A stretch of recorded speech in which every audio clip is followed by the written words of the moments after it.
Today is a special day on Tang Talk, where we talk about everything and anything all at once. Now, I know many of us that follow me here on YouTube knows that I talk a lot about hair, lots of hair videos on top of music videos and other podcast conversations. But today, I do want to talk about hair with a very special friend of mine that have worked with me over 13 years. She's one of the first people I've met when I first moved to LA. She became my best friend. She's worked on my music videos. She's traveled the world with me.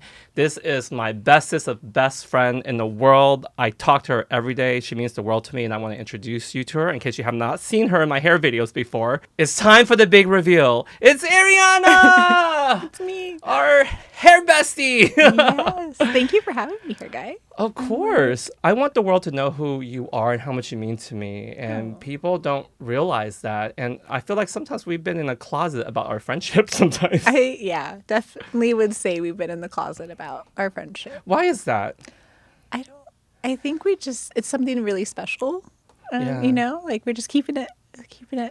You know what I think it is too? I feel like we have put our relationship almost in the closet. Yes. Right? We don't really talk about our friendship, and a lot of people think we're just business friends. Yeah. We're just work friends, which is fine. Yeah. And the thing is, sometimes, because we're living in a world of social media, we feel like we have to show everything to everybody all the time. Yeah, it's so true. And I think we enjoy a lot of moments with each other, and it's kind of nice not having to share it and do all of that. You know what I mean? We go to the zoo. We go to Pride. Yeah, we go see concerts. We get to work together, and that's always fun because it doesn't feel like necessarily like working. But I think it is nice that we have that really good bond. Some things are private, and it's okay to be private about certain things because you have the memory in here, and we have photos on our phone. Yeah. And that's a funny thing because we do have so many photos together that we just share with each other and no one else has seen. Right. Because you know what I mean? Like, doesn't matter who we are, but on social media, we feel like we have to display everything all the time. And sometimes keeping certain things private is really important. Like, I keep my husband private. I keep my dogs private. I keep a lot of things private because I cherish it. Yeah. You know what I'm saying? Yeah. And with us being hairstylists, right, what I want to do is talk about us being hairstylists behind the chair because there's a lot of complexities and conversations that need to be had. A lot of people think what we do is so glamorous. Yeah. They don't take us seriously. We're always on vacation. Yeah. We go on vacations together, Guy. They don't think we're working because when we're touring, they think we're on vacation. Yeah. People will say, oh, like you're going out on vacation soon, aren't you? I'm like, when? when am I doing that? It's not glamorous to be an educator. It's exhausting. It's exhausting. And it's constant. And also being on our feet all day doing hair for 12 hours at a time. Or longer. Sometimes 14 hours. Yeah. And then to go up on stage and do a presentation, people don't realize the toll it takes on our bodies. Yeah. And your mind. Yeah.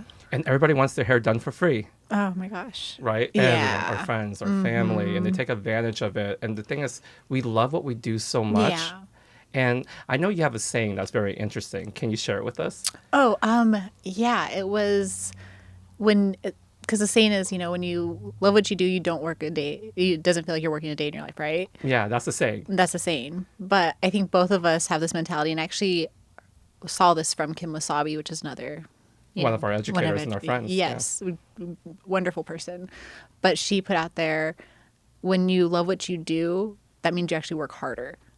And I think that's what we do. And it can be to a fault, I think, sometimes, for sure, because we are so passionate and we do love what we do and sharing what we do. Like, I've learned that a lot from you too, because you have such a passion for educating and talking to the Hairbesties. Like, that's all you. Like, you don't have other people. You don't have a manager, messaging people. That's you. And I don't think a lot of people realize that. And we don't know when to stop. No, yeah. Because we love it so much. And what happens is you put a toll on your body. Yeah. Carpal tunnel, your lower back, your neck. That's just the physical part. But like, when we're gone doing these tours, we're away from our families, our friends, our, partners, situations like that. And that takes a toll there too. It does. It takes Yeah. a toll on your personal life and your relationship. You know, like I didn't see my dog ever. I didn't see I my know. parents. I didn't see my parents for over 5 years. Did you know that? It's crazy. Like from 2015 to 2020, I never saw them. And two of my grandmas passed away on both sides of my family. And it really took a toll on me, but I don't express it on social media. Much like you and I in our friendship, I don't post my feelings on social media for Yeah. a long time because I didn't want people to like, you know, feel bad for me. I want people to be happy and focus on hair. And then I realized that I don't give myself enough love and attention Yeah. because I focus so much on everyone else but me. You're such a leader. Yeah. And I think that's something that's hard for a leader to do, is to remember to care for yourself because you are concerned about everybody else. You know, that's interesting that you say that because part of our story with the My Hero collection and having superpowers is that being a hero is you put others before yourself. Yes. And what happens is you sacrifice your own mental health, your own, you know, well-being. Your own happiness sometimes. Yeah. Because you want everyone to be happy. And then people don't even realize that they took advantage of your, you know, your kindness and your generosity. Not to say like, you know, I'm always kind and generous, but You are, though. But you know, 'cause Yeah. you know, the thing is, I care too. I do. I care about everyone else. Yeah. And I just don't want anyone's feelings to be hurt. Yeah. And you're really amazing at thinking about other people's perspective.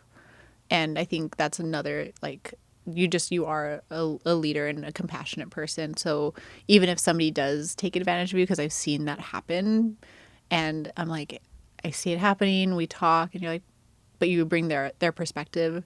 And I'm still like, I don't know.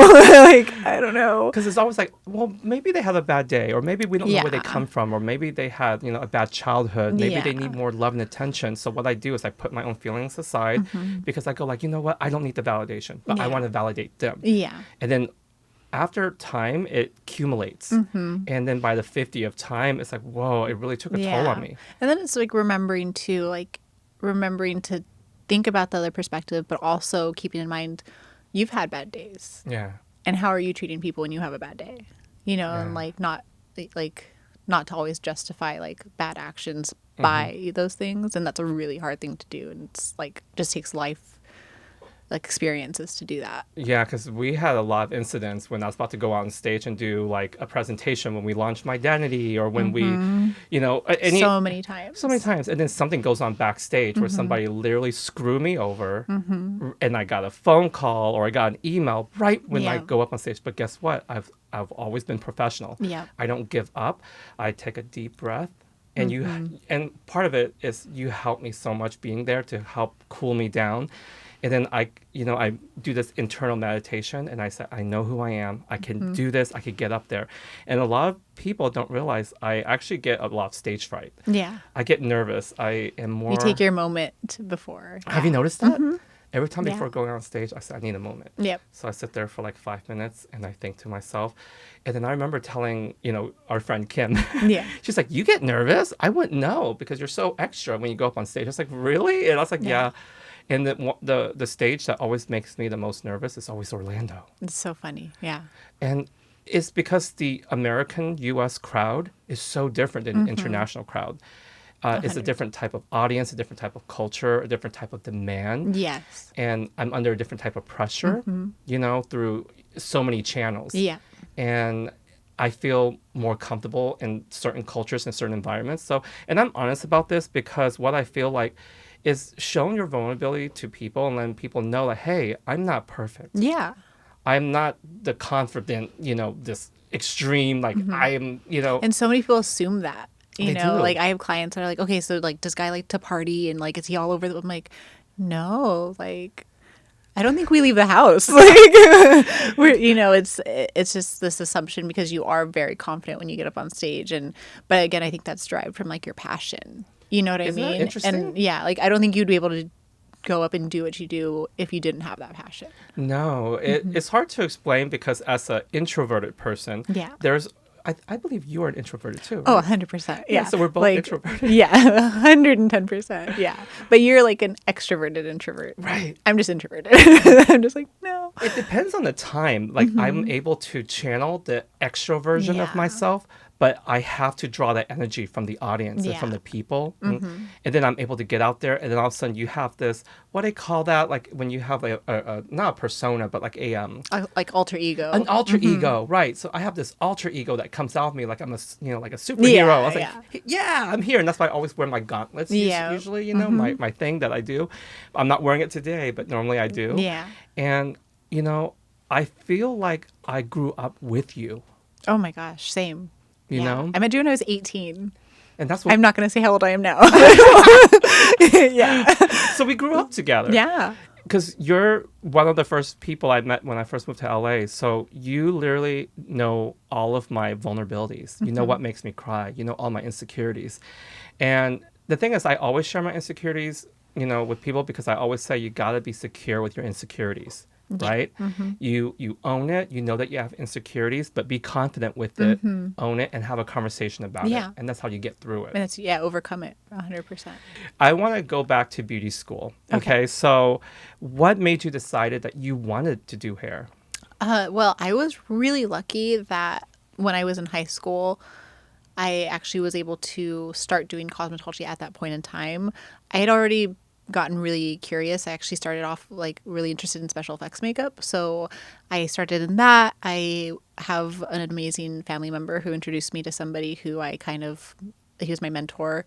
And I mean, I was 14 at the time. So he was like really kind to take me under his wing and be like, these are some of the steps that I went and I would advise you do. So he said, the more you can do, the better.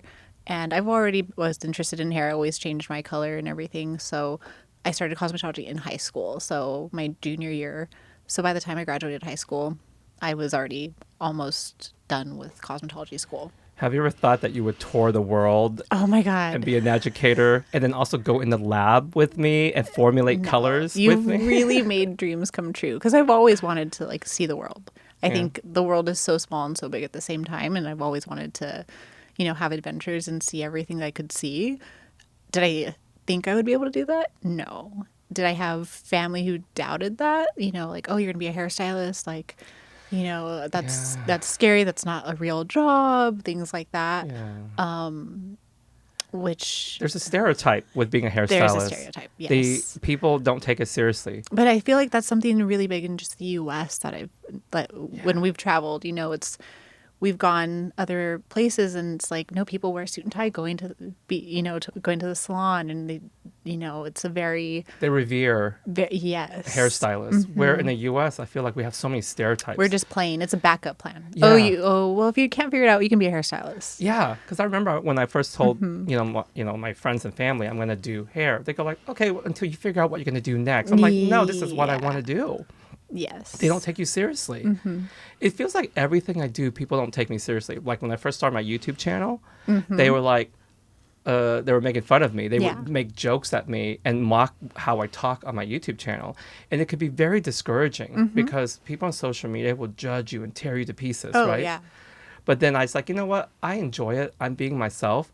And then, and here we are. Yeah. And then after that, when I start making music, people don't take me seriously either. Yeah. It's like no matter what I do and no matter what we do, I realize no one takes you seriously. Yeah. But you have to commit and you have to be confident. Yeah. Yes. You have to believe in yourself because people aren't going to believe in you if you're not confident in what you believe in yourself. Yeah. I think too, a lot of people are concerned about like the hustle and making money. And yes, I'm totally aware we need money to do everything, right? But I also feel like when you are passionate and you are happy and you are confident in what you're doing, that you're going to bring what you need to. Right. It's like if you're just like, I need to make this amount of money.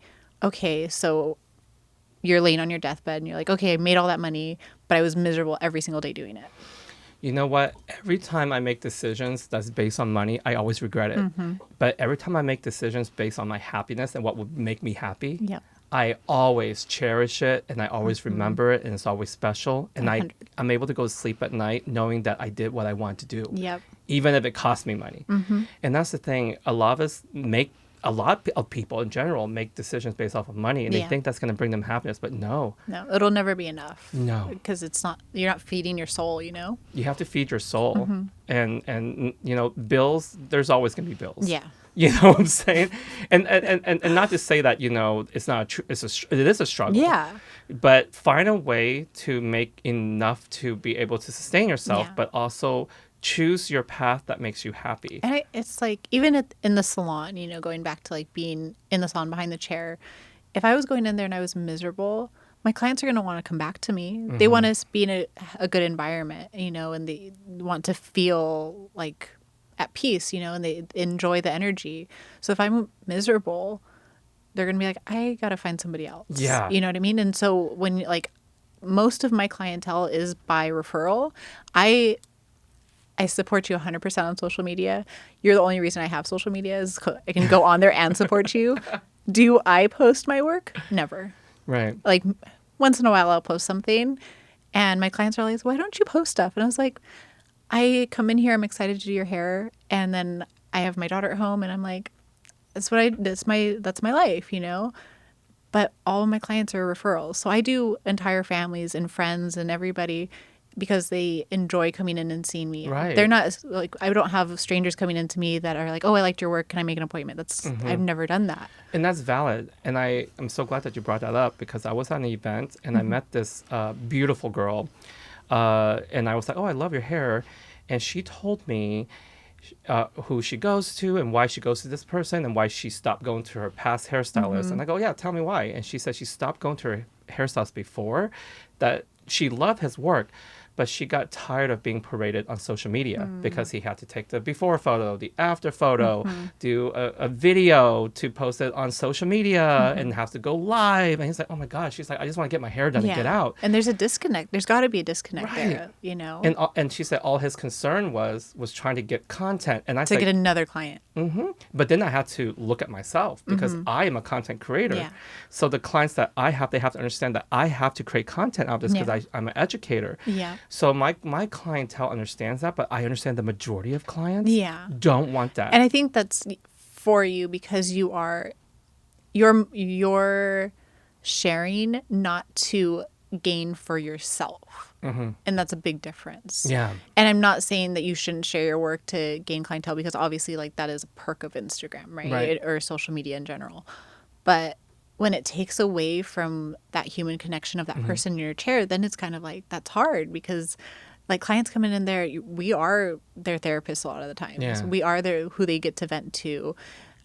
And if you're just going live, doing this constantly all day long, like that's got to drive you crazy. Well, even with myself, I had experience where I went to go get a facial done. And they want to put me on social media. They're like, oh, well, you're Guy Tang. We could post you. We'll tag you. You could tag us. We want to film a video. They got a camera crew coming in. I'm like, oh my gosh. Like, yeah, they hire a whole camera crew. Yeah. And honestly, I felt really uncomfortable because I just want the service. Yeah. I just want to get my face done. And I felt like they weren't That's focused. your you time. Well, yeah. I felt like they didn't even focus on my face because they were more focused with the camera. Like, is the lighting right? Yeah, the lighting, the content. Oh, do you get in this angle? I was like, well, can we work on this pimple I have over here? And I just felt like the customer service is gone because of the contentual situation. Yeah. You know what I'm saying?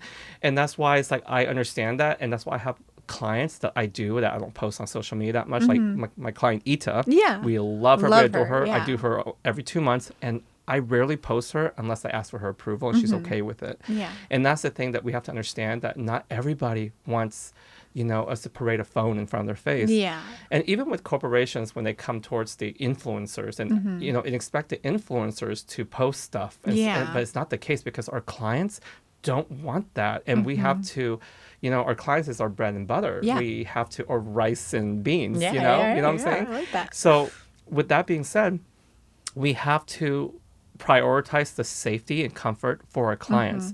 And we have to do better because social media has evolved. Yeah. When it first started, it was fun for everyone. The Periscope and the Instagram, it was all fun and games. So everyone wanted to be on it. But then as time goes by, we start to really cherish the privacy. Yeah. And it goes back to what we talk about with our friendship when we go, to Disneyland or Universal or Pride Month. We want to just keep that for ourselves. There's a lot of times I don't even take photos. Like I don't even pull my phone out because I just want to enjoy that moment. Yeah. And not enjoy the moment from behind Yeah. It's different. For some people, I know a lot of times everything is content. Everything is contentual. Everything Yeah. is like, And that's fine. That's, yeah. it's just, I know I would burn out from that. You do. Yeah. You do get exhausted. That's why a lot of content creators get burnt out. They get burnt out because when you start to keep going and doing the same thing, you Yeah. get exhausted, and you're not allowing yourself to enjoy the moment because you Yeah. have to pull out your phone, you have to do this constantly, Yeah. and then you're not engaging with the person that you're with. Yeah. And you know what's really interesting? So I went out to dinner with some of my friends and to meet another friend. And the person that we went to go meet was on their phone the whole time at the dinner table. Yeah.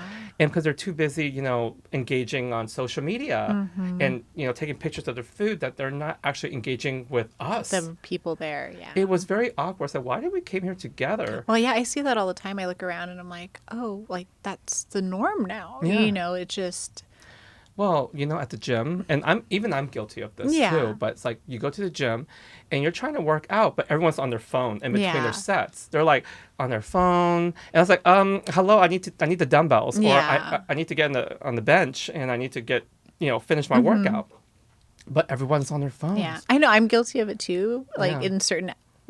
in certain places, like I'm like, again, introverted person. So I'm like, oh, I'm going to look at my phone. That way I'm like, don't have to worry about, human contact sometimes, but it's not good. No, It's not. It's hard. And that's Yeah. another thing. When we travel and we do these tours, not only am I having to film everything, Yeah. it's exhausting because you have to run the cameras there, you have to film, you have to do Yes. the hair. Then we're there for 14 hours a day. Then we have, Yeah. it's a lot. It's a lot. Like so many people are like, oh, did you like that country, or what did you see? I was like, I can tell you a lot of really nice salons to go to around the world, Yeah, and a lot of really talented hairstylists to go to. but we didn't But see that's much. about it.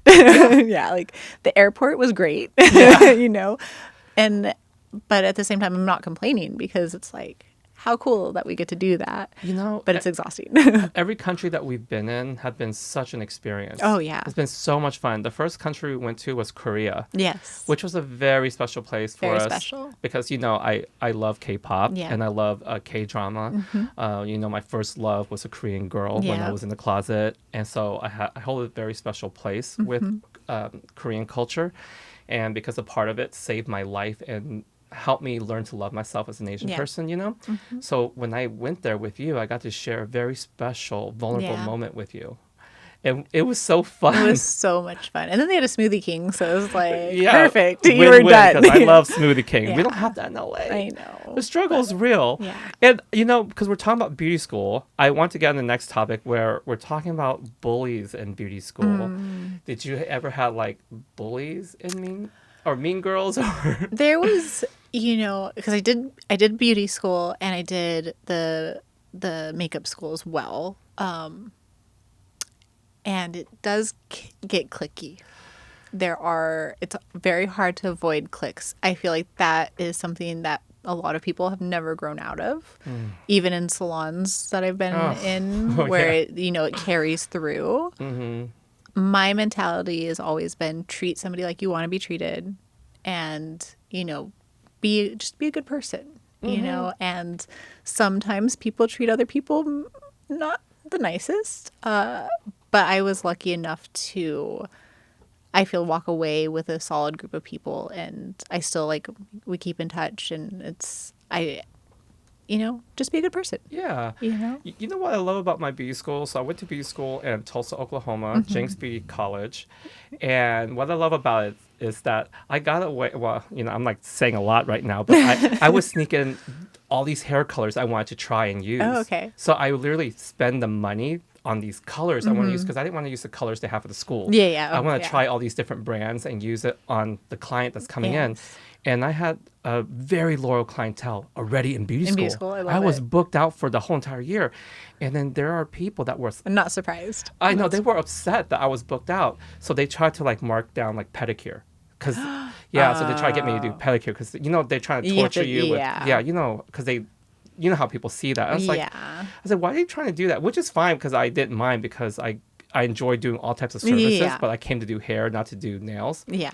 And so they try to do things like that to me. And these two girls specifically, what was strange is that I share all of my techniques with them, but they were so mean to me. They bullied me to no end, and they tormented it. me. And I remember that no matter how mean they were to me, You were nicer, I'm sure. yeah, I'm always, you know Yeah, me. I know you. I still treat them with kindness, but the more kind I am to them, the more meaner they got to me because they were trying to get. They were under- trying to make you someone who you weren't. Yeah. Yeah. But I was like, but I wouldn't treat anyone like that. So why Yeah. would I do it now? You know? So I was like, what was interesting is that, you know, you get out of B school and you think the bullies are gone, but like you said, No. it still carries over into the salon. Yeah. So this goes into apprenticeship. Did you ever started doing any apprenticeship when you first got out? I assisted when I first got out, and it was a really wonderful experience in a lot of ways because you learn so much Yeah. from. I think we all anticipate learning techniques and color and stuff, but there's a lot of like just the dynamic of a salon to learn, the dynamic between you and a client. So it was a really good experience, and that's how I met you. Yeah. Oh. Yeah. That's so cool. if I didn't do that as like assist who I Yeah. did, I wouldn't have met you. Everything So, happens. Everything happens for a I reason. know we always hear that everything happens for a reason, even though sometimes it hurts. We Yeah. figure out why 5 years later. Or 10. It's like that. It's like that toxic positivity. It's like, you know, everything happens for a reason, but Yes. it truly does. Yeah. And that if you know, let that sink in, you won't let things hurt you as much. Exactly. And because I also, you know, did an assistant program for another educator while I was in Oklahoma. You know, the thing was, I really admire this educator, but she was very mean to me, and I'll tell you why. When her client starts requesting from me, that's when it That's became an a issue. problem. Yeah.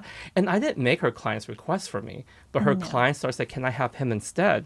When I am only considered the assistant. Yeah. I can't help it that I give amazing blowouts. Yeah. I can't help it if I do great color application, but I want to assist because I feel like this is a program that I Yeah. want to go through to say that I took these steps. Yeah. You know. I think this industry does come with ego Yeah. a lot of times. We're human, right? Mm-hmm. But I after I assisted that person, I assisted another person because she left the salon, everything was fine. But I assisted another person, and ego can really damage a relationship, unfortunately. And it goes back to, again, communicating with your clients, and when you are behind the chair, having that relationship with them, because once and I know I'm sure this happened with you, where clients are like, well, they keep doing the same thing on me. I want to change, but they Yeah. don't want to change, And at that point, as when I had met you, and I was learning a lot from you when we would work on the YouTube videos and that. So I started doing my own clients with the techniques you taught me, and people see that and they're like, oh, I want to try that, but they weren't able to ask their stylist at the time to do it, and that's when The jealousy and the ego Yeah. comes in. And I know that all too well, because when I was working in a salon suite in West Hollywood, what was difficult is I remember I was posting my work on social media, and I would go on, Instagram, and I would post my work, and then there would be hairstylists that would talk crap about me on an Instagram page and say, oh, his work is fake, that's not real, all this stuff. And then I was like, wait, let me click on this person's profile. And then I realized this person worked 2 doors down from me, because I was on suite 17, this person's like suite 19. And I was like, this person worked next door to me. And so I call her out and I respond. And I said, I forgot what I said, but I said what I said. And so when I came in, she fueled me to actually make another tutorial. I was like, I'm here today because I'm going to film a tutorial to show you what the color looks like with a ring light versus natural light. So my work is real. Yeah. And she came out of the corner and tried to apologize to me. And at first I was so angry. And I kind of got a little snappy. And then I realized, wait a second, I need to be better than this. Yeah. I don't need to be defensive because I didn't do anything to defend myself for, So then I went back, I knocked on her door, and I show her the formula I used. I told her where I bought the ring light. You could get this ring light on Amazon, the specific brand, how much it costs. And the relationship was awkward. Yeah. And then, of course, several months later, I start posting like, naked tones, nude tones and stuff. Because I remember that. do you remember this one? I Oh my remember gosh. that, yes. So this girl in room 80, I guess Studio 80, she came marching down, knocked on my door while I had a client in my chair. And I opened up the door, and then she goes, "I need to talk to you." And I said, "Yeah, sure, go ahead." Privately. And I go, "Okay." So I step out the door, and she says, "You copied me." I was like, "What did I do?" I don't even know who she is. I never met her. But she says, "You went on my Instagram page and took my ideas." I was like, "I don't even know who you are." Yeah. But she assumed that I stole her formulas or something, because she was doing something that, that it was within the same theme, I guess, Yeah. like nude palette colors or something. And she said, "You stole this from me. This is my thing." I was like, "Look, I don't know who you are. I don't know." I said, "But I'll tell you my formula." Yeah. I said, "Here's my formula. This is what I use." And in fact, this model that I did was for a campaign for a company that's launching this color line Yeah. at that time in 2016, which has nothing to do with me. But she literally accused me of something that wasn't me. Yeah. And so I was like, okay, whatever. And she won't leave me alone. So then she goes on my social media page. She goes on Facebook, attack me. And then she went on my YouTube and attacked me. Then she got her friends to go on my Yelp page and attack me. I said, what is going on with this person? So much energy wasted. So much, focus on yourself. Seriously, because I'm over here literally sharing my formula Yeah. with her. You want people to To use the technique. But here she is gatekeeping. Yeah. It's like, why share something but not want anyone to do it? Right. Well, you know what I think it could be with her is she wanted to gatekeep it to herself because she wants people to be like, "You're amazing." But she is amazing. Yeah. You doing something, even if you knew who she was, that doesn't take away from her being amazing. No. You have to be confident in yourself. Yes. You're amazing. I use your techniques all the time. Yeah. I now teach your techniques. Yeah. But you want that. I do want that. And you're still amazing. Yeah. It's like... And you know what? A lot of we have amazing educators. We have Kim, we have Amanya, we Yes. have you. And you guys use techniques that we all learn and share with one another. I don't care. No. I don't care because I have so many things going on. I have 3 dogs. I have a husband. I'm a music artist. I'm writing songs. I am doing this podcast. I'm doing me. And your intention this whole time has always been to share. You're sharing right now. Yeah. You know? And I think that's the thing. A lot of times, because we're human, we all look for validation. Yeah. We look for praises because it feels good to be, praised. And there was a wanted, moment where we right? were like, just validate yourself. But now I think we understand. We grew. We evolved. We understand why validation is important. Yeah. Because sometimes when we're in a position or a place in our life where we don't need that validation, and that's fine, but then we also get hit with something and we realize how validation is so important. And the thing is, honestly, has she have knocked on my door and she came up to me and said, "Hey, I saw your work and it looks very similar to my concept. I would love to collab with you." Yeah. I would have been like, "Cool, let's do it. Let's Yeah. collab. This would be fun." But instead, she accused me, and that's where it's like, "Yo, you don't know what's going on." I was like, the approach is you have to understand not everybody knows what's going on. No. But we live inside our heads as humans yeah. being, and that's why I'm saying I don't blame her for being insecure because we are human. Yeah, of course. We've all been insecure. We all been insecure, and I Yeah. understand that was in her head. But I wish her approach would have been, "Hey, can we collaborate? Can we talk about this? And were you inspired by my work?" I was like, I never met you before, Yeah. but let's collab But together. who if you knows want." what could have grown from that? Yeah. Because that's the thing. If your approach was kind, you never know what could have grown from that relationship, you know? Yeah. And this is something we need to learn because we're talking about egos in the industry. And this is what I'm saying, that the egos goes so deep that Yes. even the people that I used to admire and look up to before I went to beauty school, because I saw their stuff like on social media, these people I admire as celebrity hair colors, whatever. And then I met them and only to hear them say horrible things about me. Yeah. That they judge me and hate me while I guess they saw me coming on up or something. And even though like I didn't feel that way, but somehow I appear as a threat. And I go like, that's weird because I really like you. Yeah. I really like these people, but then they didn't like me. Yeah. And that's when I realized, like, when people always interview me, they ask me, oh, who did you look up to? And who's your hero? And I realized that a lot of the people that I really respect and look up to, I think about my mom. Yeah. They don't even have to do hair. Some of my biggest idols, Mariah Carey, people that have nothing to do with the industry, because these are the people that got me through tough times. Yeah. Mariah's music got me through hard times when I was struggling with my emotional, mental health. Yeah. My mom, knowing that she's nurturing and care for me, and my husband, these type of things. That's why it's like I don't always feel like I have to name things that are in the industry. Sometimes it's indirect things that motivate me to do hair. And 100%. And that's the thing. It's like, you don't need to feel like someone's taking something from you. No, yeah. Life's too short. Because you know what? Only you can see what's inside of your head. Yeah. That's why these things are called dreams. No one can see your dreams. No one can see your imagination. No. That's why you can reinvent things in your head. If you see it in here, no one can see it. Yeah. Only you. So if we ever feel threatened by anything, we have to, take a step back and say, you know what? I'm a creative. Yeah. You can't take my dreams away from me. Because my dreams, only I can see them. Only you. Yep. I also want to talk about our relationship, how we're kind of opposite, right? Yeah. Yeah.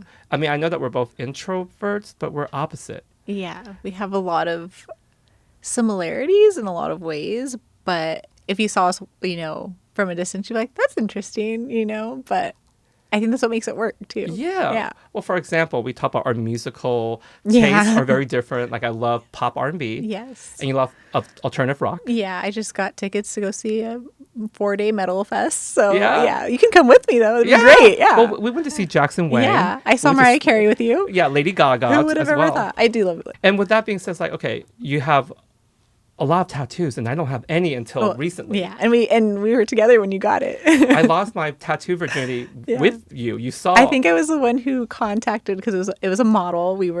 She was like, I thank you so much for my hair. Would you guys like tattoos? And I was like, yeah. And I messaged her, and you're like, oh my God, you're gonna do it? And I'm like, yeah. And then you ended up.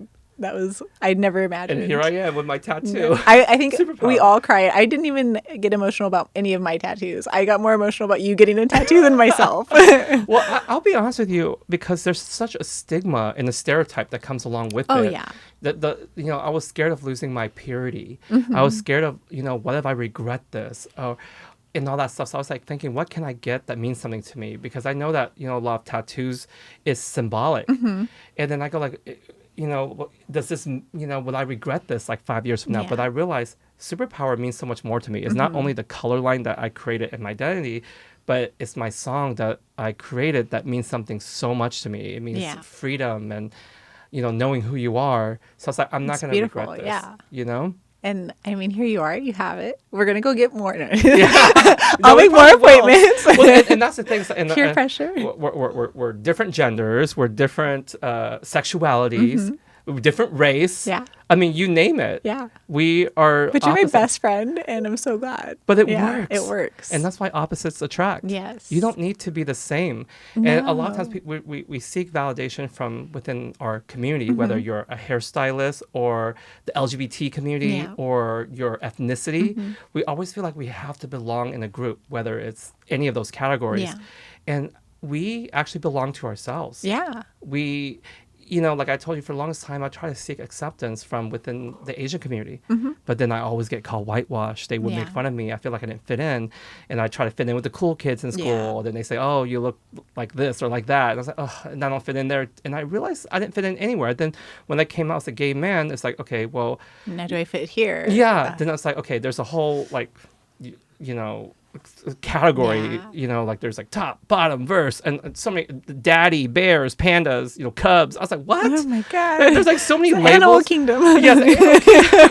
I was like, what? I was like, I don't fit into any of these categories. Yeah. Because I'm trying to figure out who I am within the gay community. And then also in the hair community, they make you pick. I know. It's like, are you a colorist? Do you just cut? Are you a blonde specialist? Yeah. Are you a barber? Do you do perms? I was like, oh my God, can we just do? Yeah. Why do we have to pick? 100%. They make us pick in everything. Some of us are biracial. Some of us are triracial. Some of us are trisexual. Like we. You've seen my 23andMe. I'm like, Well, I did. Yeah. You know, when I did my 23andMe, the whole globe almost light up a bit, right? And then I was like, wait, how is this happening?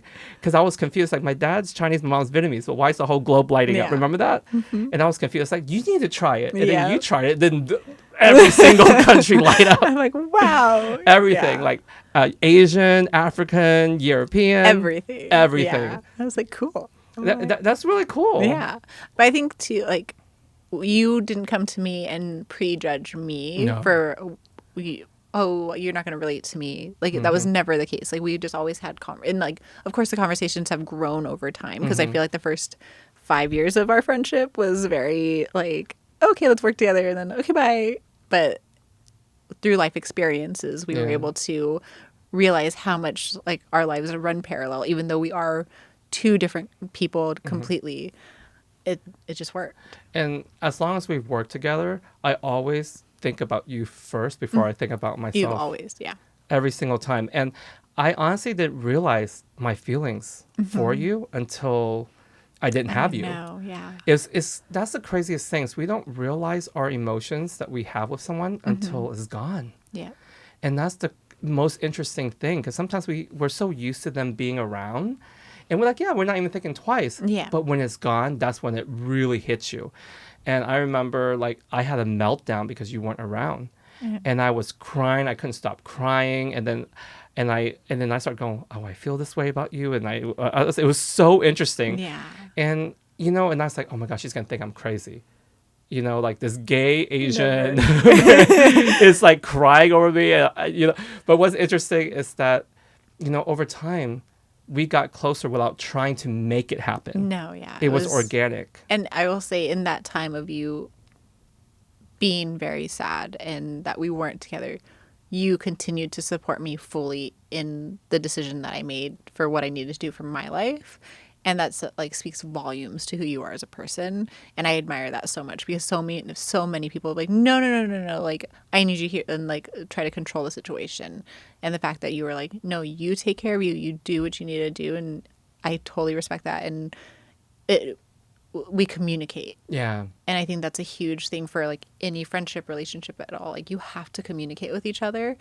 And the second that stops, there's going to be problems. Well, the thing is, a lot of people tend to feel entitled to things. They feel like everything is about them in their head, but they don't realize there's a lot of things going on in different directions and different channels, that the person that you're with, they're going through things they're not sharing with you. And in your head, you think you know them so well, but you don't realize what's going on here and here, and what's going on with you. And that's why a lot of friendships, they separate. People break up because there was no communication, lack of communication, or sometimes there's a lot of gaslighting. Yes. And then when gaslighting is involved, and I know that's such a trendy word to use in the last couple of years, but it's true though. When you gaslight someone's emotions and you be, you know, toxic positive about it, because you try to, you know, pretend. I've been guilty of it for sure. Yeah. Like, you don't even realize you're doing it sometimes. Like, the toxic positivity. Right. Yeah, I do it to myself. I'm like, no, I'm fine. Give me an example of your toxic positivity to yourself. Ooh, that's a hard one.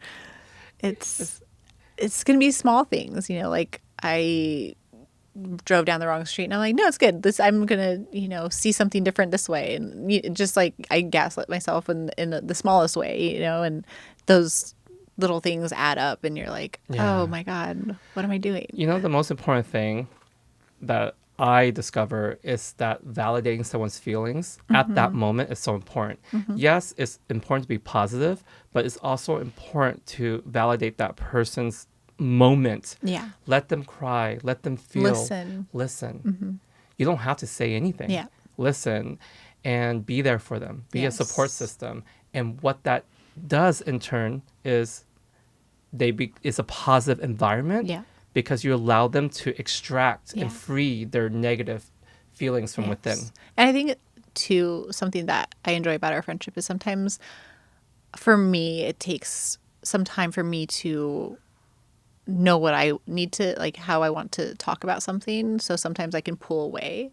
And there's been times where you message me, I haven't talked to you in, you know, 2 days or something. And you're like, I know something's going on. I'm here. And you just, like, you can feel it. Yeah. We live in, you know, an hour and a half away from each other, but you can still feel that. And I think that you respecting, like, okay, you don't have to talk if you're not ready to talk, but I'm here, the door's open. And I think that's a really healthy thing to do because it's communicating without communicating. It's like, hey, I'm here. It's about respecting the invisible boundary. Mm-hmm. And when I say invisible boundaries, like it doesn't need to be said. Yeah. You could feel that, hey, this person doesn't feel safe talking about this right now. And read the room. Yeah. And a lot of us can be, as humans, we can be tone deaf sometimes because we... Oh, yeah. Well, especially we're living in a world where it's this hustle culture where we just want to get things done. Yeah. And we realize, slow down, read the room. Yeah. This person is not comfortable with sharing these information to the world. Yeah. Let it happen naturally. And sometimes you have to process things. Like, it's like I'm still processing things that have happened in my life, and I'll talk about it when I'm good. Yeah. And not like giving the silent treatment and pulling away. Oh, you know? God, that's a whole nother conversation. Look, silent treatments, I hate them. Yeah. People use it to torture people. They don't. It's not about like they're right there in front of you, but they're not talking. You're like just being stubborn. I was like, I could see your face and your expression, and you're not talking. Feel you. I could feel your negative energy. Can we talk? And then it's using it to torment that person. Yeah. And have we been guilty of doing this before? Yeah, sure, when we were younger.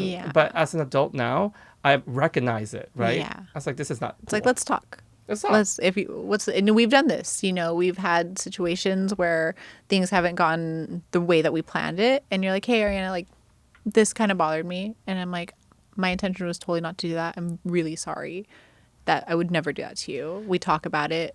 We have the conversation and we're good. It's always about accountability too. Yeah. Because when you know when something's up, take accountability, talk about it, and get through it. Yeah. Acknowledging it. Yeah. I think if the relationship means that much in any situation, it's like, have that conversation. And that's why I have a song on my album called Yes, you Silent do. Treatment. It's a good one. Do you remember? Yes. You were the first to hear it. Yeah. It hadn't came out yet. And I was like, let me play this song for Ariana. And then you were also on set of the music video. Yes. Oh, well, you're on set of almost all of them, you know. But I'm lucky. Silent Treatment, you get to really see me dance, sing, perform. It's so good. I'm like, it's in my head right now. Isn't it interesting that you see me on stage doing hair, you see me doing clients' hair, then you also see this other side of me being a performer. Yeah. But it's like there's so many things that are connected with it because I'm, again, going back to like people being like cruel when you started your YouTube and people being cruel when you started your music and not understanding that it's all art. You know what I mean? You are an artist through and through. It's not like you randomly no, you've always sang. You go back to the OG YouTube that we started with. You would sing, you would do like it's all you've always done that. It's not just like I'm going to be a singer. No, you are, this is who you are. And you write the music, you write the lyrics, you're hands-on with everything. It's who you are. Ever since you met me, you've always heard me sing. Yeah. I sing to you all the time backstage when we're doing hair. You notice it. Yeah. This ain't nothing new. And what's interesting is that you realize a lot of things come full circle. And I didn't know I was going to be a singer, but it happened. Yeah. And when you first met me, I always talk about Debbie Gibson. Always, yeah. You know how much I love Debbie my gosh, Gibson. yeah. Since day one. I was singing her song, Shake Yeah. Your Love. And then I got to meet her. And I got to do, a wig for her. See? It's all connected. And I fangirled. And she reposted my song Till I Found You. That on was her amazing. page. I remember seeing that. I was like, guys died. And then now we're friends. We follow each other. We have each other's phone numbers. Yeah. I went to her show to support her. And this is what I'm talking about. Putting out good energy. When you put out that good energy and you support other artists, it comes full circle. And to bring up the hustle thing again, you did not once hustle Debbie Gibson. No. You do not hustle anybody. No. Everything that's happened in your life is just because it's happened because you're doing the things with this good intention. A lot of people try to make things happen, so they hustle. But they don't realize when things are meant to be, they fall into place. Let things happen organically. When you try to force things to happen, it won't happen. No. Because it's not natural. Yeah. And because I never tried to, hustle Debbie Gibson, We're friends. Yeah. It's so real, and I have so much fun with her because her music makes me happy. And you know that. Oh my God, I know that. You know, and remember when I first told you like how much I love Debbie, and then I call you, say, oh my God, I talked to Debbie face to face she looked Like you're me calling up. her Debbie. Debbie, I was like, Debbie, I love you. But I try everything in my, to contain myself and be like, Yes. calm. But She's a human being. she's a human being. I'm gonna. She's amazing. But Yeah. It's just amazing, and that's what I'm saying. It's like, supporting other artists organically Yeah. without wanting anything in return is that putting it out to the universe and everything will make sense. Yeah. It comes full circle. Did you ever have any role models in the industry? You. Me? Yeah. Really? Of course. Oh, wow. Yeah. I mean, I never thought, first of all, I never thought I'd be sitting in front of a camera and doing anything, right? Yeah. That's not something I ever thought. And being able to teach for your brand that I'm like so proud of you for having, like never in a million years. And then I threw you in front of the camera. And you threw me in front of the camera and you threw me up on a stage and you said, okay, Ariana's going to show you something. And I'm like, wait, what am I doing? Oh, we were in France. What? Yeah, right? yeah. Oh, yeah. Never. That was funny because you thought you were just assisting me or whatever, yeah, right? yeah. And I go, okay, Ariana's taking over. And I walked off. Yeah. And I was like, And you're like, oh. yeah. Never in a million years. But you've given me all the tools to be able to do that without me realizing that you know. I believe in you. Yeah. And that's a huge thing. There's a lot of people who don't believe in other people and or don't have anyone who believes in them. And it's You help me so much. You support me so much, and you were always there for me. You help me, get my mental health together. Like when we're touring, honestly, it would be very stressful if you weren't there with me, because I was able to share it with you. It makes it all worth it, because that's what makes it fun. I was like, okay, fine. As long as I'm there with Ariana, I'm good, because it's what they say. It's not where you're at, it's who you're with. Yeah. Right? Because people think they need to move places and go places, No. but that's not what it's about. It's about who you share it with that makes it 100%. special. Yeah. And I got to share it with you, and that's why it's the best memory of my life. For sure. I feel the same way. Yeah. It's I'm like, I look back at photos, I'm like, we did that? I know. Like, how cool is that? Like, we did that It makes no together? sense at all. Yeah. So, you're definitely my idol. Oh, thank you. And I'm over here going like, I don't have one. It's Mariah Carey. I love Mariah. I love my mom and my dog. No, but seriously. Well, you're my best friend. Yeah. You're not my idol because of you're amazing at doing hair. Yes. Thank you. But that's not why you're my idol. That's the thing. Everyone only see me as the hair guy. I know. And you're so much more. Yeah, because when we are together, we don't talk about hair. We talk about... Honestly, some of the conversations we've had, I feel like have made me like be a better parent, and will make me be a better parent. And that has nothing to do with hair, although she'll have really great hair too. Yeah. But aside from that, I think just your wisdom in general, communicating, being just understanding of different things. I'm going to go into that, to being a mom better.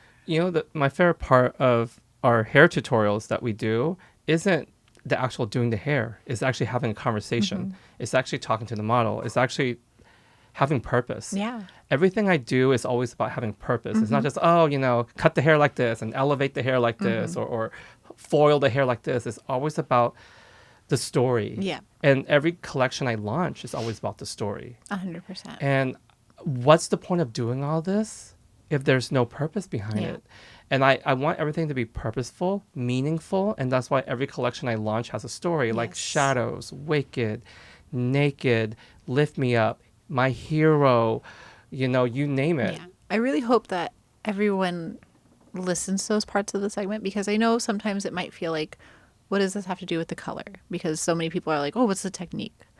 But again, we're behind the chair. We have a person sitting in the chair with us. They come to us on their worst days sometimes.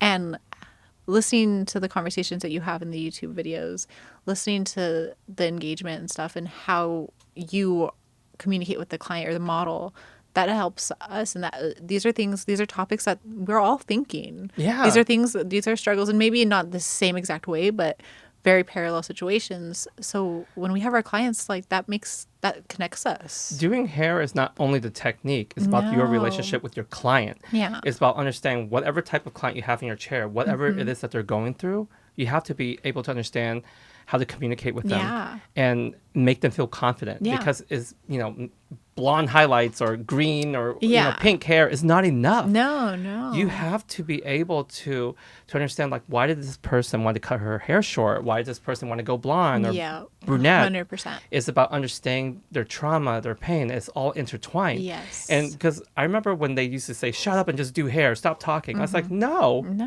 Is that what you're doing in the salon? No. You talk to your clients. Yeah. So you want me to shut? But the thing is, like, everybody is in a hurry. Yeah. They just want to take and go, but they don't want to have that relationship with that person. It's like, what? This is like a quickie, like a one night stand. Right? So you just want to, No.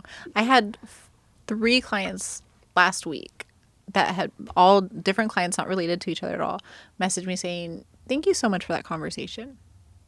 And I'm like, wow. you know what I mean? And it's like, for me, it's healing for me. It's growing for me too, to be able to communicate with my client, because again, she might be talking about something that maybe isn't going on in my life, but maybe something similar has, or something similar will. And so communicating and growing from each other, and then helping, you don't know what you're doing for those people. It's like, it's, her grays are covered up and she feels more confident because she doesn't have gray, but she's thinking about that conversation and what that did for her. Sometimes that loyalty with your client is the relationship aspect of it more than the service. Yes. And because they feel connected to you emotionally. And by that I said, what's interesting is I did one of my clients last week, right? And she texted me back and quoted what I said. Yeah. See? And you know what the quote was? Be secure with your insecurities. And it was interesting because she didn't text me back and said, I love my hair color. Yeah. She texted me back and said, be secure with your insecurities. Yes. She quoted our conversation. And that's the impact she took away. So that being said, it's more than the hair service. It's the relationship that's going to keep your client's retention. Yep. Right? 100%. And with that being said, I want to talk about, I don't know, do you do multiple clients at once? I do not. I've worked in situations where a salon where I assisted, that's what we did. And again, it goes back to that personal connection. But there are situations where, like, I have sisters that come together, or mother and daughters that come together, and that works because we're all sitting there enjoying, and they know that I'm going to take my time here, and then when I'm done here, then I'll take my time over here, because I don't want to juggle. I get scattered brain. Like, I was like, oh my God, this formula is for her. Oh my God, what's going on over here? Okay, don't let that. Yeah, and then again, you can't have conversation when you're thinking all of that, and you can't, and like going back to the conversation thing, it's like when you know what a client's going through, and okay, you dumped that boyfriend that you shouldn't have been with. Let's change your hair. Let's do something different. Yeah. And then why don't we try this a little bit? And you never know, because if you don't communicate with your clients and they're like, okay, come in, you slap the color on that you've done for the last 5 years, they get bored too.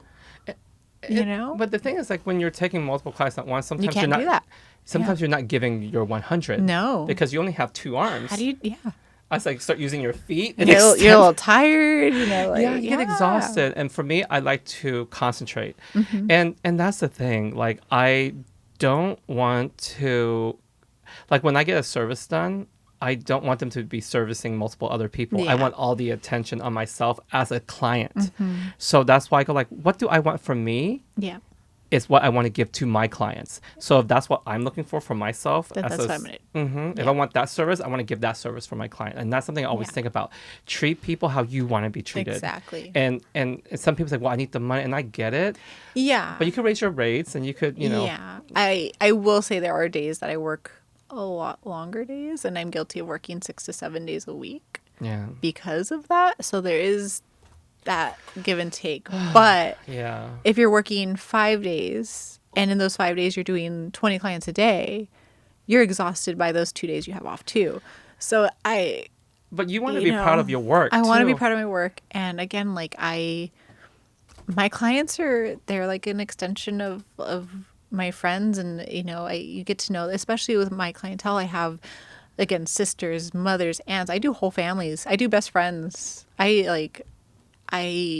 like to know what's going on with them. I feel like we're touching, like, it's like hanging out with a friend. It is, and it's personal to you. Yeah, I agree with you. And I know the thing is, a lot of people might disagree with this. You know that, right? I know that, because everybody has a different working system. Of course, and the thing is, I respect that. Yeah, I respect that everybody works differently. I wish I could take more than one client at a time. I wish that my mind was able to be like, okay, go back and forth and do that. I just know myself. And the thing is that we're not telling people this is the way to do it. No, of course not. We're sharing this is how we like to do Yeah. it, and this is why it works for us. Yeah. you I know? wish I could have an assistant, but I know for myself, it would be really hard to. Ariana, you know how many times I wish you were there with me to help me do hair? I mean, not as an assistant, but as a partner. Yeah. As someone who Yeah, you know, partner. Like I think about like Batman and Robin, or Yes. Robin and Batman, you know, or Batman and Batgirl, you know, Yeah, things like yeah. that. Like I think about like us doing it together, not. That's the thing. Like whenever we do shows and stuff, it feels like it's just like we're doing it because if a bowl's dirty, you're washing it. If your hands are free. You know what? It's funny because a lot of people are surprised that I sweep the floor.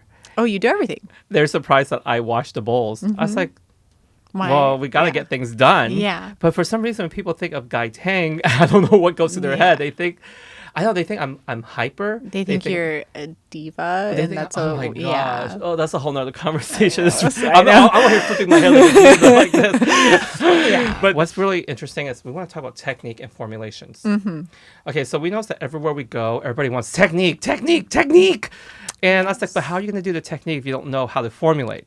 Yeah. So we always go in going like, here is the formulation, why we formulate this way because of the canvas we're starting with, what Exactly. product we're using, and how the product perform.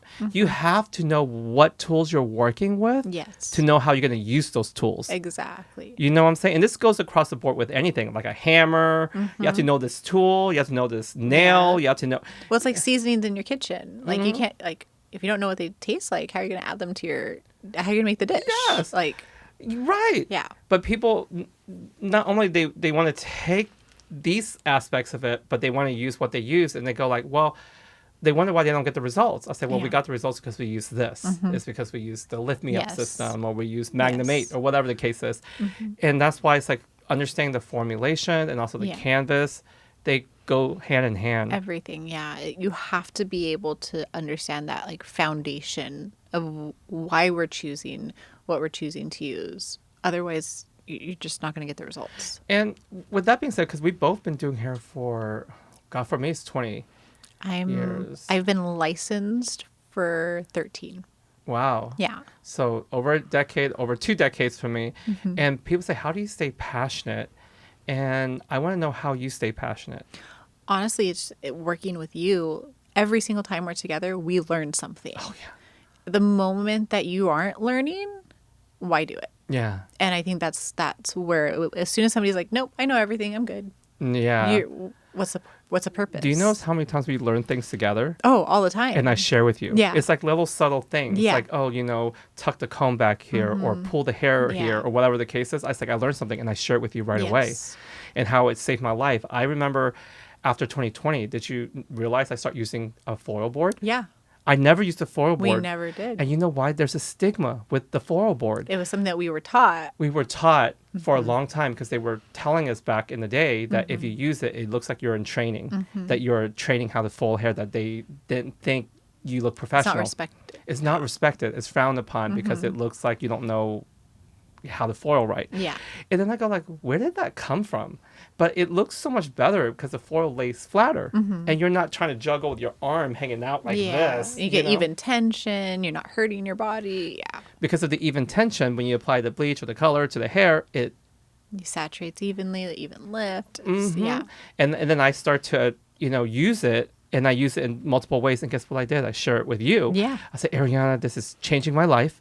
You need to do it too. Yeah. And I believe I purchased a few You for did. you. Yeah. Yeah. You did. I said, I'm going to buy it for Yeah, you, and you're 'cause going to you use need it. this, yeah. You need this. And that's just it. Yeah. And here's another one. We're going to travel this one. Now, once did you gatekeep it and you're like, oh, this is my secret and I'm not going to tell anybody? Never No. did that. You're like, I actually ordered it for you. You'll get it in 2 days. I did. That's the type of person you are. Yeah. Because I want you to stay passionate, because that's how I stay Yeah. passionate, because it's so easy to get burnt out. Because I'll be honest with you, in 2018 to 2019, I got a little burnt out because of It was constant. it was constant. Like, it's like you're doing what you're good at, but then it got repetitive. Yeah. And I want to do more.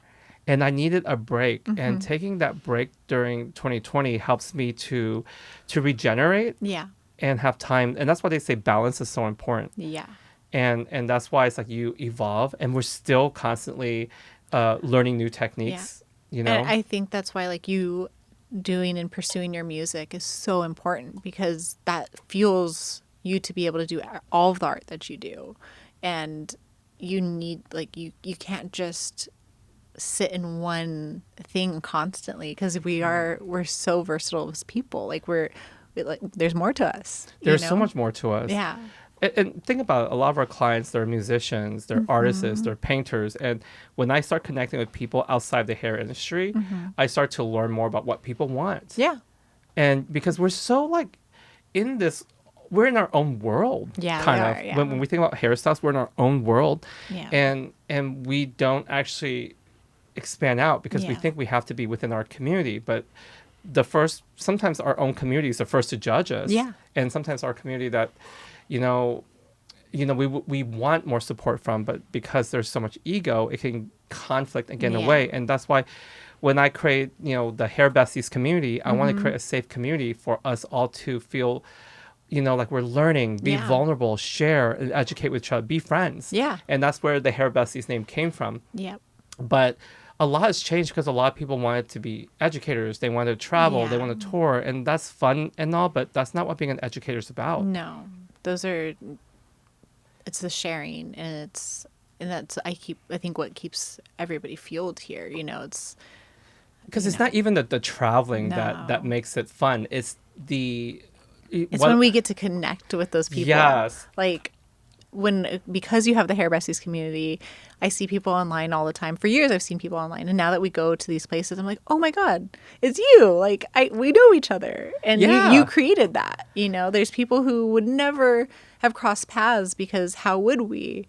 But because of the Hairbesties community, we're able to, and that's amazing. And I love that. And that's why, that every time when we do a meet and greet event, I love that. I Yeah. love meeting people. I love to hear. And you remember everybody. I do. You remember how you met them. You're like, oh yeah. And I think people are always surprised by that, because they don't think that you would remember them, but that's the impact that they have on you and on all of us. You know what's funny? Do you remember the 2 times that we were touring, and then we had someone came up to me and said, "You look better 6 years ago."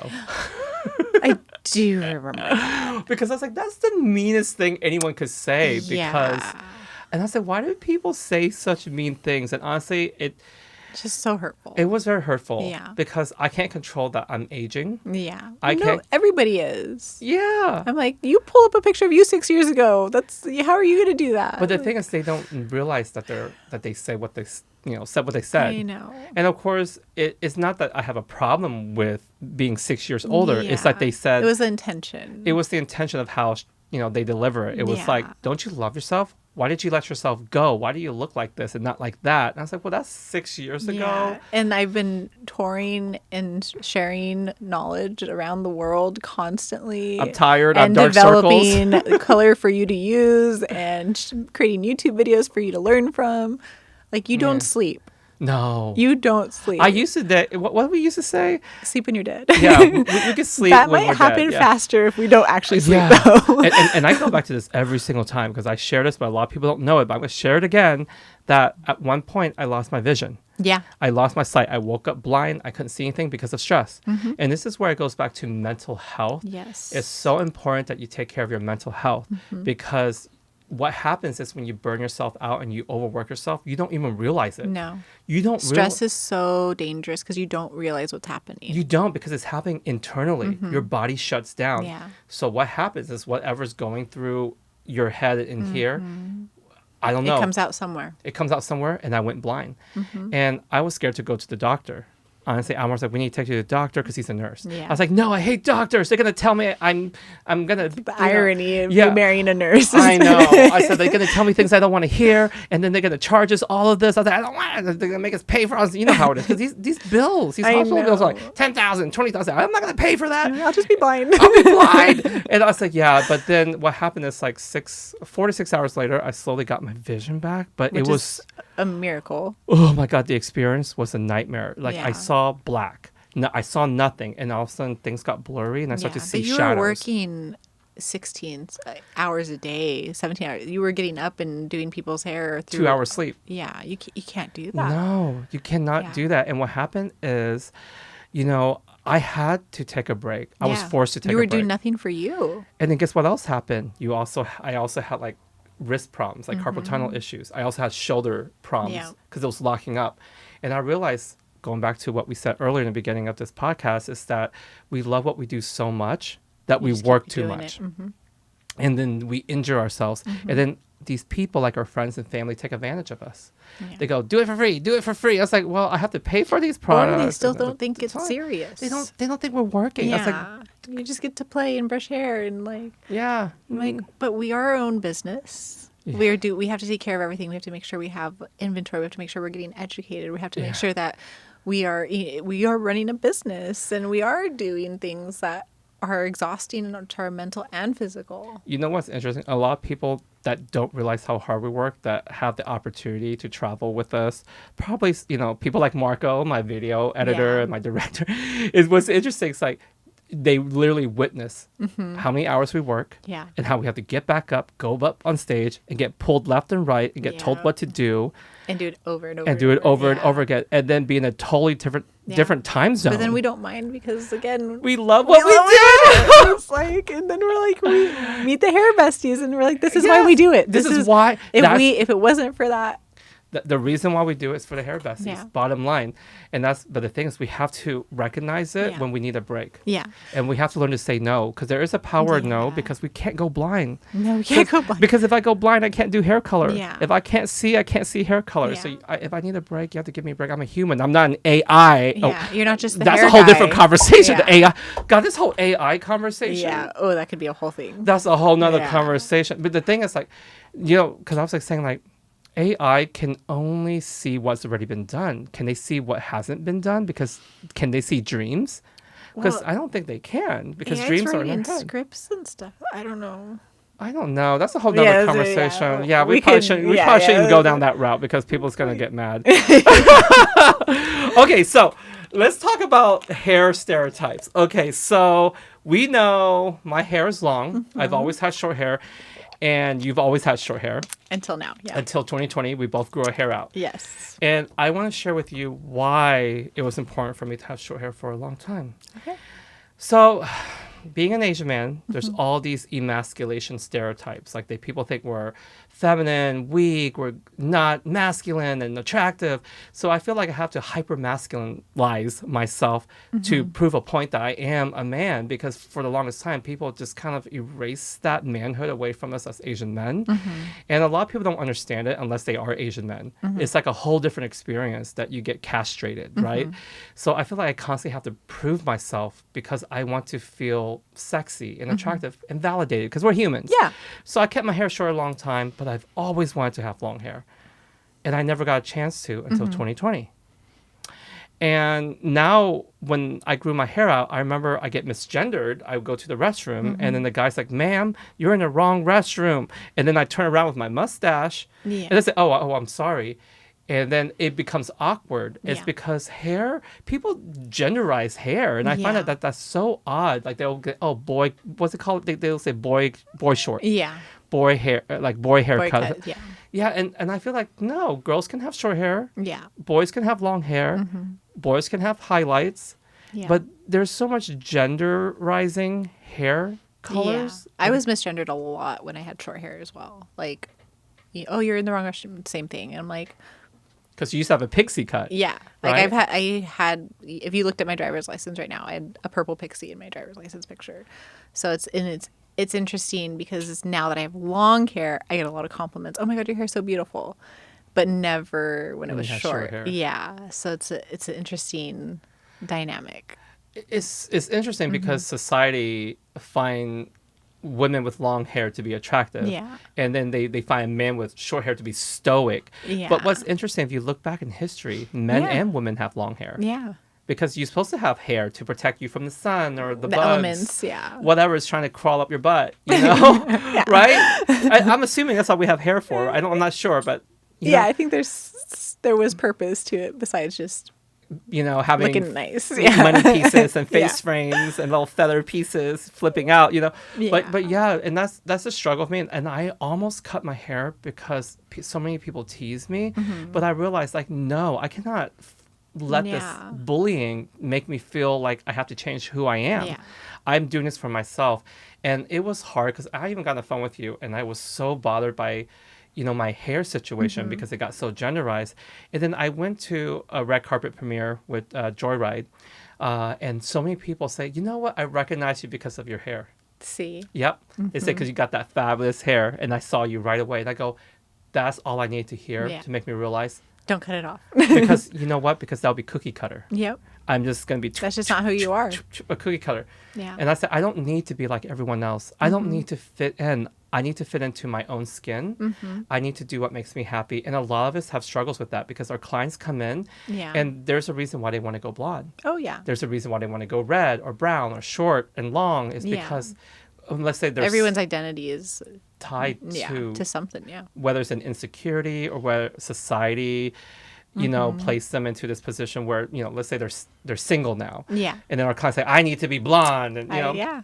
hey, if I you get need that it, energy, yeah. then so be it. But that is so true that society does judge you by these things. Oh, 100%. It's even like age and being a mom. Like there's this automatic because now Like I'm the like mom cut. the mom cut, and I'm a mom now, and I'm like, but I don't want to be a cookie cutter mom. Like I want to be me, and so I still do me, and I show cool up to mom. gymnastics, and I'm like, this is me, and maybe not everybody likes that. Maybe somebody's inspired by it. And Who then there's knows? stereotypes with pink, orange, green, yellow hair Yes. too, because people call it crazy color. Yes. And stuff like that. And It's I so many times pre-2020, I had a lot of clients who are like, oh, I can't do that. Like I'm too old or, this. And I feel like times are changing with that because now people are like, life's too short. I want to be happy. That would make me happy. Yep. So do it. That's why a lot of our clients during 2020 were having fun. I Yeah. want green, I want purple and orange. Yeah. And that's the thing. It's like we need to stop saying this looks unprofessional because it's long. And that, judging someone's hairstyle goes so far back as to where it's discrimination. Yeah. Yeah. Because 100. there's so many ethnicities that face discrimination because they can't change their hair texture. Exactly. And then we're trying to conform to this whatever it is to survive. Yes. You got to have this type of hair color because it's professional. It's like, but I am a professional Yeah. and I could be a professional in This any has hair color. no effect on my capability of. Because you know what it goes back to? They're stereotypes. They're 100%. stereotyping your hair. Yes. They're stereotyping tattoos. I will tell you a story of a client when I was in the salon. It was wintertime, so I was wearing long sleeves. Summertime came around, shorter sleeves, and my client didn't know that I had tattoos. And she told me, I thought you were smart. And then I saw, and then you have tattoos. And I was like, oh, I didn't know my IQ changed from before you knowing to now you knowing. Yeah, it was really interesting. So that's a stereotype that she has in her head of you because of your tattoos. She's like, oh, you're not a smart person. I was Did like, you wow. confronted her? I was Taken aback.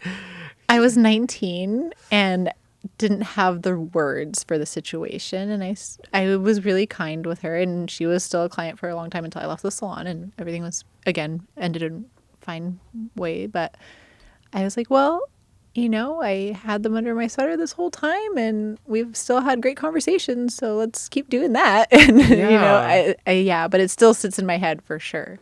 And The thing is, our clients don't realize some of the things they say can be hurtful. yeah, and that was really hurtful. It was. I'll never forget it. But I also hope that she walked away with it and maybe doesn't look at other people with tattoos and think that, because she's had intellectual conversations with me and hopefully thinks that I am not, Nobody likes stereotypes. No. Don't judge people because they have tattoos. Yeah. Don't judge people because they have pink hair, short hair, long Yeah. hair. Not everyone fits into these stereotypes, No, you know? yeah. And because you shared that story, what's interesting is that when I was taking clientele full time, like working 14 hours a day, I remember, a lot of people that come to me as clients, they come to you because they can relate to you, right? So Yeah. because they say, oh, he's Asian, he must know Yeah. Asian hair. So a lot of my clientele were Asian women, so they Yes. come to me. And because I'm a gay man, they feel safe to say a bunch of, racist things to me sometimes. Yeah. So they'll talk about their preferences and who they like to date. And there's so many of people that would say, I would never date an Asian man. Can you imagine me with an Asian guy? They'll say stuff like that. And then you're standing there And like, I'm like, but I'm Asian. this is so strange. And I would tell them, I was like, I'm Asian man. I'm an Asian man too, right? Yeah. And they'll say like, yeah, but you're gay, it doesn't count. And they go, You're like, so you just got disregarded as like a person. yeah. And I internalized those conversations. Yeah. And I went home, I felt really bad about myself. Oh, yeah. And when you keep on hearing how nobody wants you over and over and over again, and this is what I'm saying, sometimes the discrimination actually comes from inside your community. Mm-hmm. And that's the craziest part. And then nobody wants to take accountability or Yeah. acknowledge it. And when I meet someone who's able to take accountability and acknowledge why that system is set into place, why so many numbers of people say these things and why they're so hurtful, and actually have a conversation about it so we find a solution to cure this hate that we have within our community. But that's why it goes back to stereotypes. They stereotype me as an Asian man, just like they stereotype you with your tattoos. I don't want to be stereotyped as an Asian man. They, and it goes back to all these things that are very political and people feel not comfortable talking about it. But I realized I can't take these clients anymore. Yeah. For my mental health, I couldn't do these clients because of the things they say to me. They made me feel like Less of a human. Yeah. Yeah. Like I don't want to go home at night and hate myself. Yeah. Because you think I'm an Asian man, I'm not attractive or good enough. And that's why like every time an Asian man like myself speak up about it, it's like, oh, misogyny or and I was like, yeah, but there's also misandry and there's also being a human being. Yeah. Because a decent human being, regardless of your gender, Treats with respect. with equality and respect. But then it gets, put into this gender where, well, you're a man, so you're evil. I was like, but I didn't do anything to you, and now you're attacking me. Yeah. So it's very important to be a human and take a step back and go like, 100%. treat people how you want to be treated. Yes. Right? I mean, don't you agree with this? Yeah. I mean, it's really sad, but I feel like a lot of people who feel hate or, hurt people type of thing, instead of, again, going and communicating like, this is my experience, this is my lived experience, because we all have different lived experiences, but how you move forward in the world with that lived experience is, again, what you're going to draw to. So if you don't like the way you've been treated, then don't treat somebody else that way. and what's interesting is I use it as my fuel because the more I hear stuff like that, the more I'm taking my clothes off in my music videos. Yeah. I'll say, oh, you think I'm not sexy? I'm going to get 8-pack abs. I'm going to be half naked in the rain in my music video, Quit on Us, and then again and Take Me As I Am. And you're giving me more to write about. Yeah. And I think that I've heard people say things along the lines of how you're like full of yourself because you have your face on things and how you, what's the word? Put myself out there in my music videos. Yeah, do those things, not realizing what it's symbolic of and what it's representing because you grew up with no representation of that. You've gone your whole life hearing how you're not, the Asian men are not this or not that, but you are. And so you being that representation, being that face for other Asian men to see that and to be able to know that they can also do that is huge. It's normalizing it. Yeah. And that's why when you see like my face on the product, it wasn't because, I have an ego, but it's putting that out there for not only representation, but it's filling that void that was missing from myself. Because I never saw that face growing up. And the same thing in my music videos. I remember I go on Facebook and people would make fun of my music videos. Oh my God, he's so full of himself. He's always naked. But they don't realize what I'm doing. No, yeah. And it's because if you go back to the 90s and early 2000s before K-pop became mainstream, you realize there's no Asian male pop stars. No. None. And how do you think that made me feel growing up? Alone. Like invisible.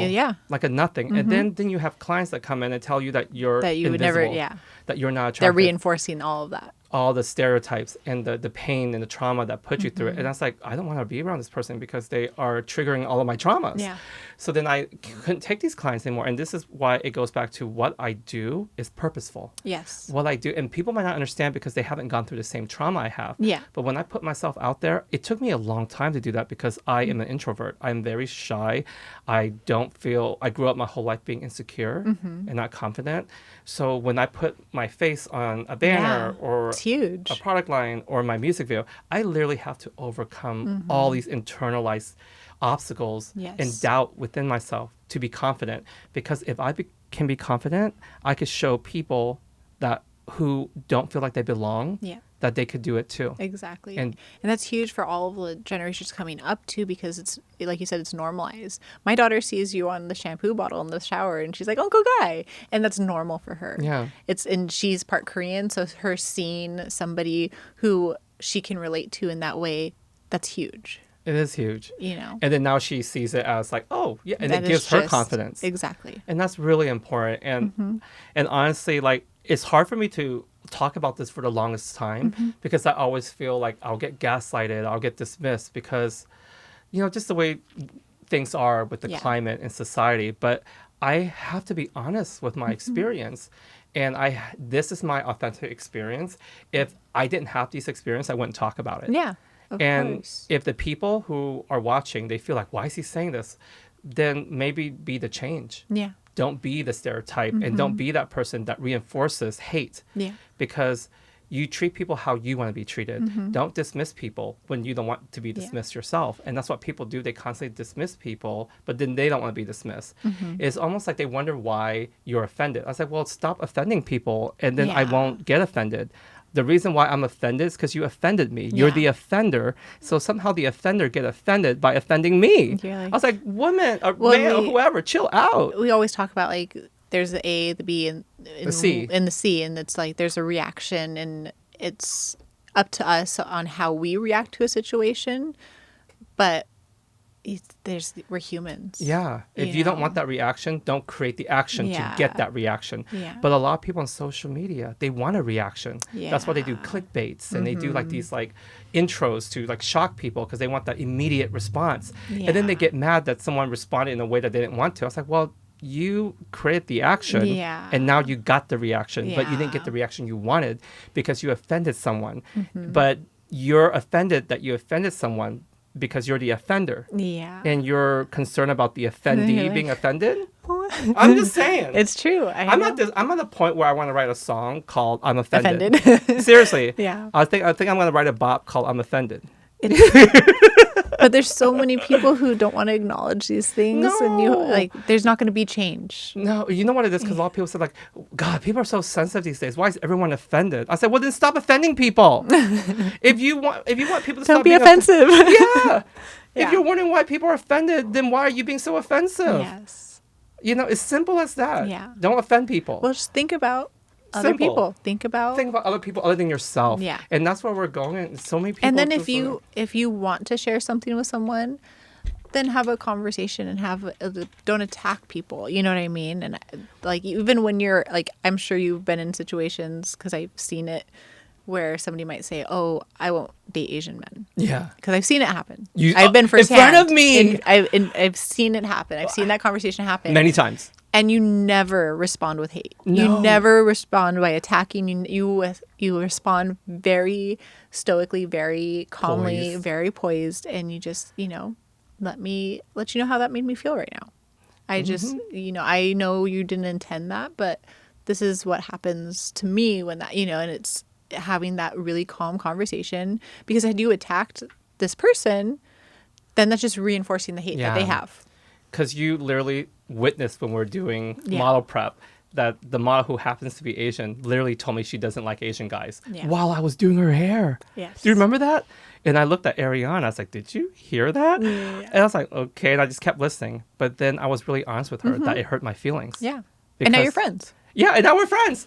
Yeah, You because know? now I like all her posts. She supports me, and we engage with each Yeah. other on social media because I had a conversation with her. Yeah. But it took, I listened to her full Yeah. story why she doesn't like it. But it's very, it comes from her household. A lot to do with, a father, family, Her culture. lived experience. Yeah, lived experience through cultural traumas that you have in comparison to societal trauma and wanting to fit in. So I wanted to be that person for her to let her know, like, hey, I want you to know that I share the same experience with you. I know what that feels like. I used to be insecure too, and I want you to know what you said also hurt my feelings. And I want to be friends with you and connect with you. And then all of a sudden we're all cool. Yeah. But there's so many other places that we went to, like, and So many times. yeah, and you've heard it. Yeah. So if you heard it and you're not an Asian man, but you literally hear this happen all the time on All the time. repeat, and you're like, whoa, how does Guy keep his Yeah. composure? But I do. Yeah. But I have to say, it does add up and it does hurt. Yeah. Of course. But you never really hear me or an Asian man really do the opposite. But then what happened is, like, of course you get a reaction because it hurts. Yeah. And I was like, You can only be hurt so much. You can only be hurt so much Yeah. before you're like, you know what? This is where I want to educate our community to do better. And this goes back to wanting to fit in with our community. Yeah. And sometimes it's our own community that say these things. Yeah. But then we have to be, no matter how hard it is, we have to be that representation for ourselves. And I know it's a huge responsibility, but if we don't do it, who's going to do it? I know, The that's why we cycle don't continues. That's why we don't sleep. Do you remember the time when people set hair on fire? Oh my gosh. Or the axe thing. Like, Oh my God. They get the axe and they cut the hair and they set the hair on fire and then they were like doing all this Yeah. stuff. To me, when people expect you to do a hair show and set hair on fire, that's not safe. No. You wouldn't do that to a client in a salon. No. And that's so dangerous. No. And as an educator, I want to share techniques that are realistic in the salon. Yes. I'm sharing formulas and techniques that you will actually use on your clients. Yes. But we've been in situations where they want us to do like performative techniques, right? And I don't want to do performative techniques. I want to do logical techniques that we actually use in the salon. Yes. I don't want to do a handstand. No. I don't want to be swinging on something with a torch with fire. You trip a lot, Guy. All of those things sound very scary for you. You see me fail many, many times. Yes. It's going back to you sharing things that are going to help the community grow. Yeah. And help them gain in the salon and be better hairstylists. And the gimmick things, while they might be amusing, there's no substance to that. But they get lots of likes, they get Yes. lots of engagement, and that's why everyone gravitate towards it because they want that validation on social media. Yeah. But then a week later, that You're good done. is done. Yeah. Like no one's doing it anymore. And it's like, okay, you just set someone's hair on fire and that's not cool. And people are doing, like, that's so dangerous. Yes. Like, I don't, No. that's why I'm not, I can't, I don't do I it. can't do that I can't either. do Let's it. be logical. Yeah. And with that being said, we are closing out this video of me and Ariana. You are returning for another Part two. part 2 of Tang Talk. All right. And make sure you follow Ariana if you want to. All of her links are below. You can follow her on Instagram. You will like that, right, Ariana? You'll see a lot of Baby me. photos. Yeah. It'll just be my daughter. But there's some sprinkles of hair too. Yeah, and that's cool. It's and, me. Yeah. Yes, and definitely follow me as well. Check out my music on Spotify, Amazon Music, iTunes, TikTok. All the links will be below for all of my social media, Facebook. I mean, there's so many now. There's Threads. No. I can't catch up. I know. Girl, I feel like I'm already juggling. Anyway, subscribe, thumbs up, and share with us how you feel about the conversations we have because we need to get vulnerable together, Talk to you soon. Bye. Come to rescue